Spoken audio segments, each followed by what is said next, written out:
Bulawinak and welcome to another episode of Spotlight. I am your host Errol Ganga, and today I know you may be familiar with other racket sports like maybe ping pong, tennis, the upcoming pickleball that has been emerging in other countries, and also a racket, or racquetball. But today we're seated here with two amazing athlete and president who is also a father-son duo, and they'll be telling us more about badminton Fiji. So Bulawinak, Aiden and Mr. Kane, so grateful to have you both on the show today. So to start off, I'm really interested on your journey, Aiden, with badminton. How did you start badminton from the very beginning? Was it through someone? Was it through something you saw on TV, or did you just get interested by watching someone? How did your journey begin with badminton? So badminton, when I was back in France, I used to play it a little bit. Okay. And then just like a sort of introduction to it. Then after that, I completely forgot about it. And then one time when I was waiting for swimming practice, I said to myself, oh, there's some kids playing. Why don't I just join? Right. And then suddenly after that, I got really good. Oh, wow. So you mentioned you used to play it in France, put it in your back pocket a little bit. Yeah, just keep it there. Just kept it there until you saw people playing it again and it all came back. Everything came back. Yeah. Oh, perfect. So that was the journey for you. And then from then till now, how have you been with the sport? I know I'm so grateful you brought it back. How have you been playing badminton so far from then till now? What have you been up to? Well, the first thing that you told myself when I first started playing badminton was like, oh, the top guys, give me 1 year and I'm gonna beat all of you guys. That's how so it goes. That's how then it happened. I consistently played with them, and then now I've been exposed to Oceania level, so I'm going international now. So the same thing is being said into my mind, but maybe not 1 year. I'm not as arrogant as I was before. I'll probably give myself maybe 2 or 3 years, and I'm gonna say yes. Give me that amount of time, and I'll be back, and I'll give you a challenge. Okay, so slowly we're getting the Oceania level at this point. And I think at the end of the day, I'm so grateful that you brought that back into the light. Yes, something that you've known before, something that you're familiar with, and look where you are now. And also seated with us today, we have Aiden's father, the president of Badminton Fiji himself. How are you today, Mr. Kane? Always good. All right, perfect. So in terms of badminton, I know your family is very heavily involved in badminton. So far, for you as a family, how has that journey with badminton been? I know that you mentioned that you just been elected not too long ago, but how has that journey been for you and your family revolving around the sport of badminton? Right. The journey, Aiden started to play in 2024. Okay. And we used to go, oh, that's nice, good son. And then in 2025, he became good. And then one day he said, hey, Dad, can you come to the AGM? Right. That was in September last year. So I came to the AGM and we just came to pick up the calendar of events. We wanted to know what was happening towards the end of the year. Right. And I walked out as the secretary. And when you become the secretary of a tiny sports association, it just becomes a full-time job. Right. We then had our AGM in January. I put together a team. I stood as president, and the rest of my team, we all got elected onto the association. So it's been a short journey in badminton. If I maybe answer the rest of the question, how has it affected us as a family? Yep. My wife is now part of that team. She's essentially our vice president of development. Today you saw how she had to train, I think, 50 plus primary school kids. All in there, okay. Yes. It's noisy, it's hot, and badminton might seem like an easy sport, but like with any sports, there's a lot of fundamental techniques to get across to kids. Yes. And with kids, there's only a certain way that you can get things across where it sticks and they're having fun. All right? And that's pretty much what I hope to do as the president. We have two very simple goals. We need about 3,000 kids in Fiji playing badminton. We're starting small. Right. And simultaneously, in parallel, we have to take our elites down a very intensive path to go up that ranking that Aiden was talking about. Right. So that's my journey so far. Fighting fires, promoting the sport like this, finding the opportunities for the elites, and working really closely. Fiji Sports Council is vital to us. That's true. Access to Hall B, Hall A. There's no other, how do you say? dedicated badminton courts in Fiji. That's true. None whatsoever. As soon as you leave Suva, there's none. We have to go to courts where they play volleyball, and there'll be no marking. So we have to do Make the your own markings. create your own court, yeah. Nandi Muslim College has just come on board with us. They've got an outdoor court, and badminton needs a hole because we can't tolerate wind. That's true. A slight Element, gust yes. will shift the shuttle, and it ruins the game, you see. So are there halls that have got 9-meter roofs? Not many in Fiji. So that's our job. The older gang will focus on infrastructure, access, opportunities, tournaments, and hopefully the kids, fun, making lifelong friends, learning a skill, getting fit, Yep. staying off their mobile phones. You hear that, That's our Aiden? goal. Staying up your mobile phone. That's amazing. And just from this short span of time, you've been able to see, just from Aiden walking in and encouraging your family to come and, pick up a calendar and look what your family has been able to achieve. And I know, like you mentioned, it's a work in progress, yes? Yes, It's a work in progress. definitely. And you have a very supportive wife, amazing children who continue to play the sport. Right. And then I hope that through all those goals that it will all work out. And I'm sure that there are so many kids in Fiji who are willing to play badminton, but with someone like you at the helm, I'm sure they will all come through. Thank It's you a very team. much. It's a team. Yes, thank you very much, Mr. President. Don't go too far. We'll come back to you right after this commercial break.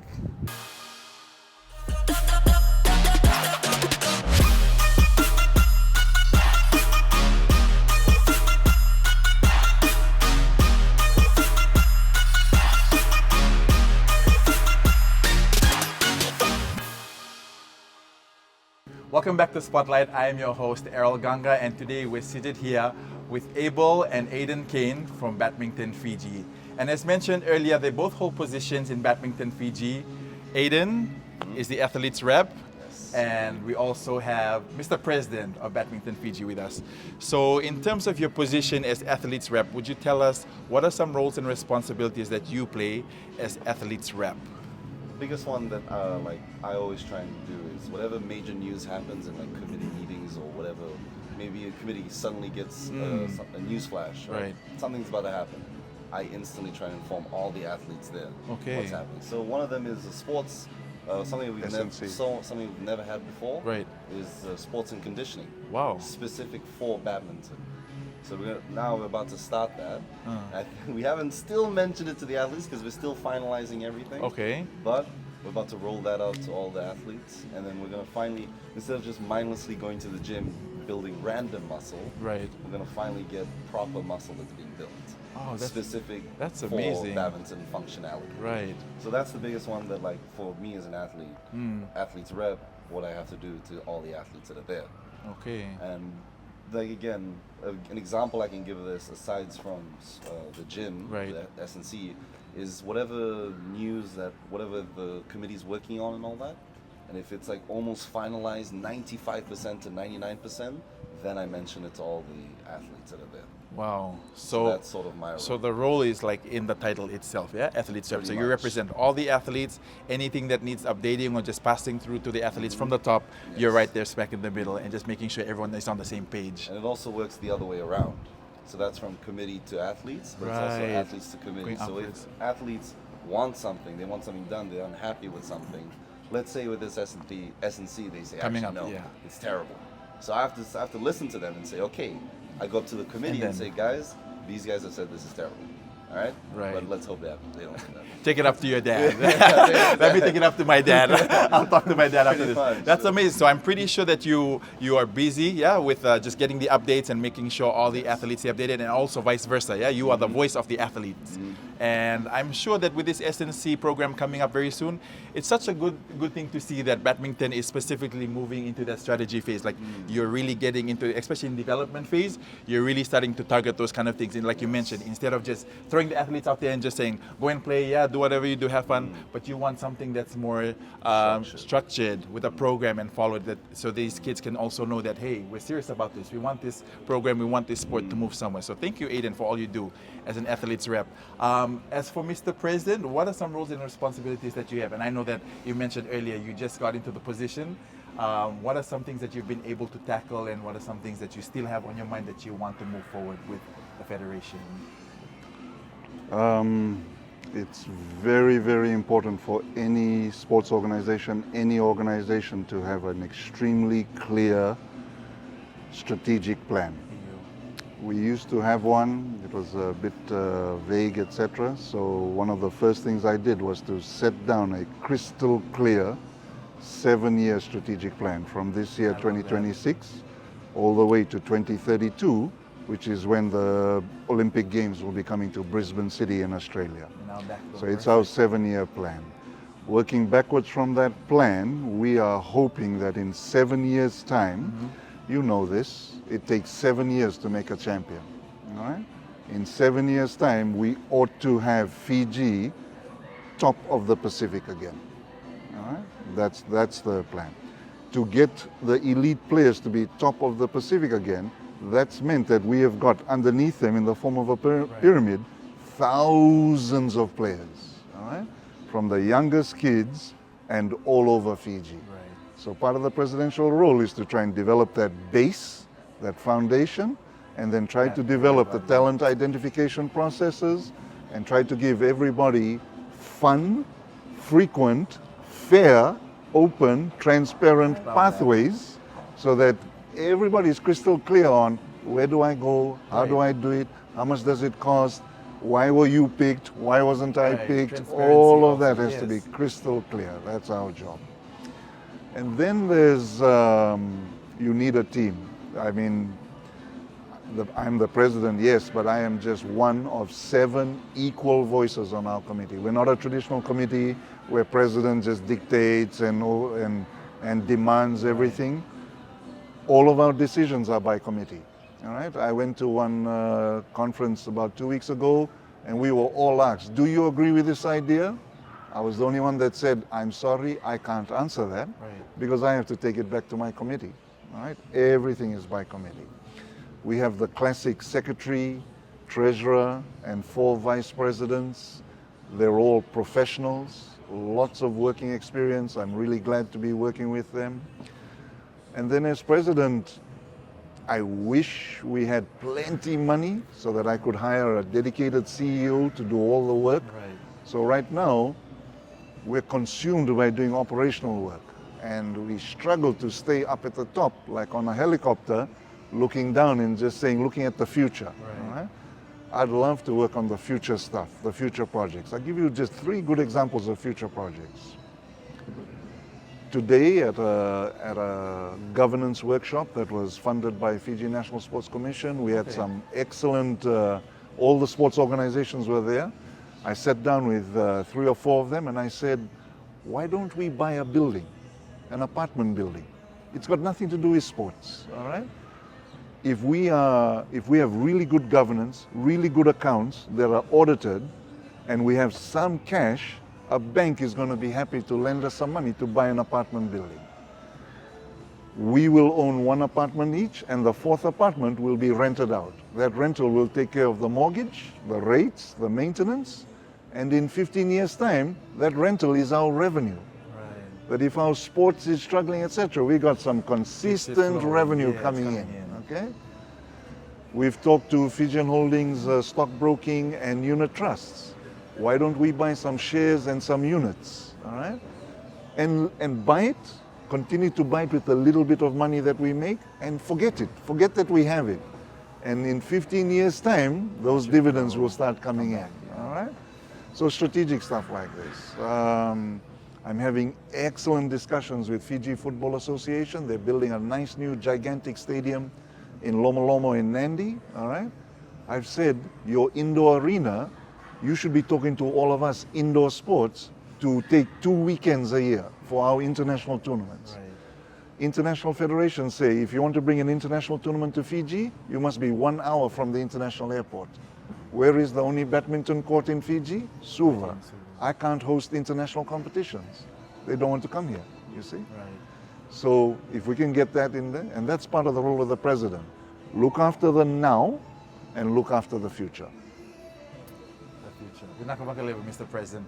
Great conversation. We've been looking at roles and responsibilities. and also some setbacks and obstacles that you've been facing as a federation. So that has been really good, Talanoa. Thank you so much for bringing that up. And I hope that everybody at home continues to learn more about badminton and see what hand they can put forward to help the sport move upward and progressing. Vinaka Vakalevu, we'll see you right after this break.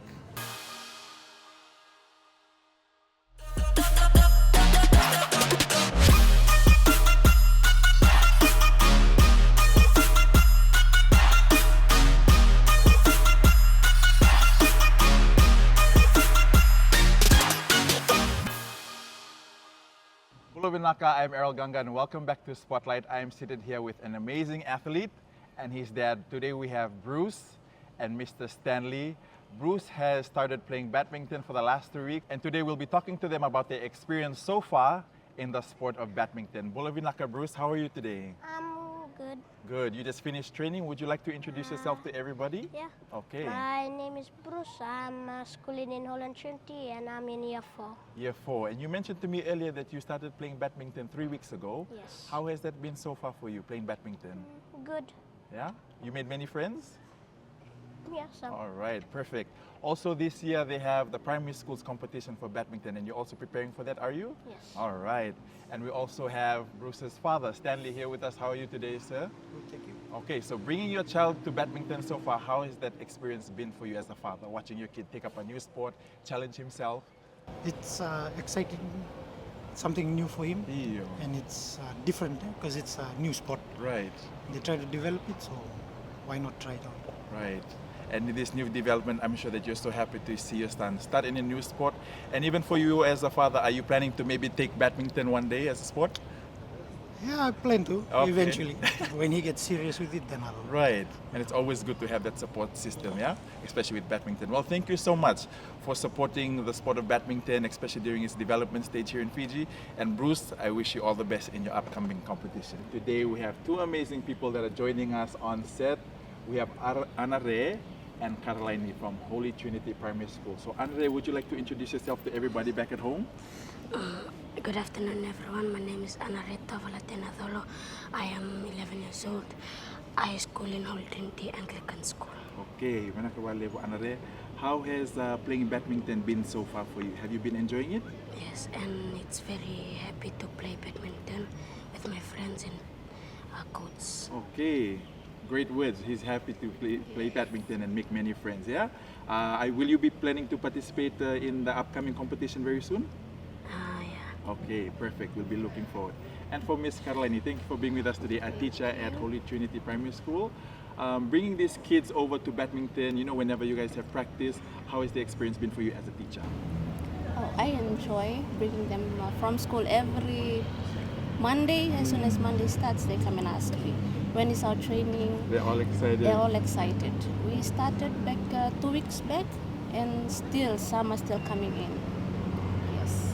And as the teacher, just watching these kids play and just learning new skills, how has that made you feel so far, just watching them grow into a new sport?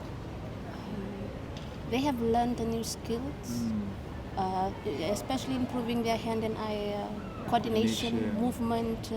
Apart from just running, they have learned to do some other new skills apart from that. Caroline, and I think that's very important for young children, especially with the hand and eye coordination, and that's something that badminton does give these young kids, yeah? Levu for being on our set today. We just heard from some of our amazing upcoming athletes who attended Holy Trinity Primary School and who continue to play badminton right here at the Vodafone Arena. So for the upcoming competitions, is there anything we should be looking forward to that's coming up soon for Badminton Fiji, whether it be locally here in Fiji or some other international competitions? What's coming up very soon for us here Right. in Fiji? Very, very quickly. The historic first ever primary schools tournament is going to be on the 31st of August and the 1st of September. Then we're going to have 3 simultaneous tournaments. The Fiji Open, which is open to Fiji nationals and visitors. Nice. The Fiji Masters Open, another historic first. If you are 40 years old and above, you can take part in the Fiji Masters Open. And we're going to have the Fiji Para Nationals. Wow. These are for our disabled athletes, physically disabled. This will be for them, all right?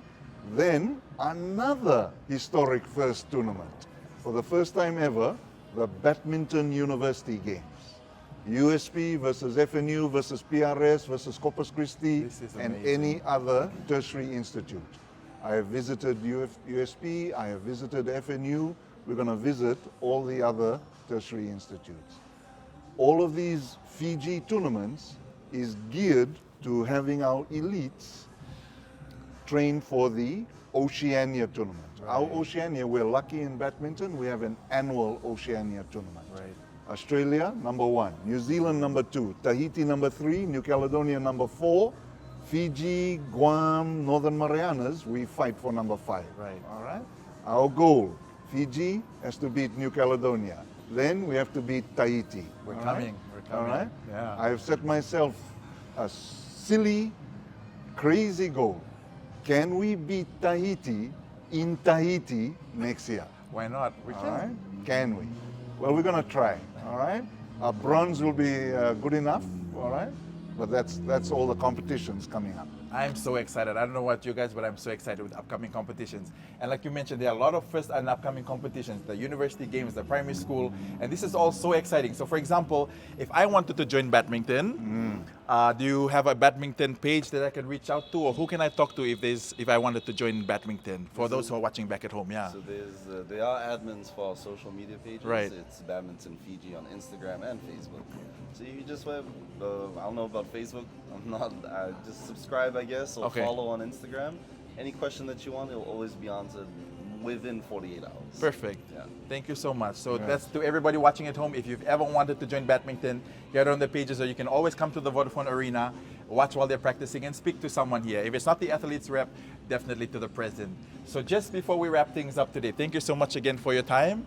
Is there a message that you'd want to leave with everybody watching back at home, whether it's to the younger athletes who want to join the sport of badminton, or maybe just an athlete who's still finding their way through which sport they should play? Is there anything encouraging that you want to leave with them, to the viewers back at home? We'll start with Aiden, and we'll go over to your dad. Well, first, to the big bosses at the house, especially the moms that are out there, this is one of the sports where it's a non-contact sport. So you don't have to worry about Right. your son or daughter coming home with bruises all over. So that's the first selling point. Second, some people may have this thought, badminton is not as easy as some people may think. The normal recreational badminton, yeah, kind of easy. It's little- nice. yeah, it's just easy to hitting hit a- up and up. But if you ever want to experience it, I highly suggest that you come to one of our training sessions and see what badminton training looks like. If anyone that goes to the gym and all that, and even if you're an older person, it doesn't matter. I started when I was about 20, 19, and no, about 19 I would say. And now 21, I have climbed up to one of the highest players in Fiji right now. So Awesome. even if you're starting late, let's say you're 19 or let's say you're 22, 25, it doesn't matter. You could get into the sport and you could climb to the top as well. So never too late to start. Never I guess too that's late. the message that we got from there. Yes. Thank you so much, Aiden. Mr. President. To all the parents and to all the students out there, badminton is fun, fast, safe. It is going to get you fit, all right? And to the parents, it's going to keep your kid off their mobile phones because they will be too tired when they come back from our practice, all right? Number 2, we're starting clubs all over the place. Number 3, we have a crystal clear pathway. You can play socials, you can play in our competitions, we'll have our leagues. I don't know if I'm going to be here for 5 to 7 years till 2032, but it's this under 13 kids. If I can persuade their parents and persuade those kids, stick with us because we've got a plan and a pathway, you're going to become real champions. Nakavakalevu. So much passion from Aiden and his dad for Badminton Fiji, and they have a clear vision of what's coming up soon. So we hope that you'll all continue to support the sport of badminton with its upcoming competitions, and we wish you all the best. Yeah. Thank you so much, Aiden, and thank you so much, you. Abel, for today. We're grateful to have you. Minakavakalevu, I'm Errol Ganga, right here on Spotlight. We'll see you again on our next episode.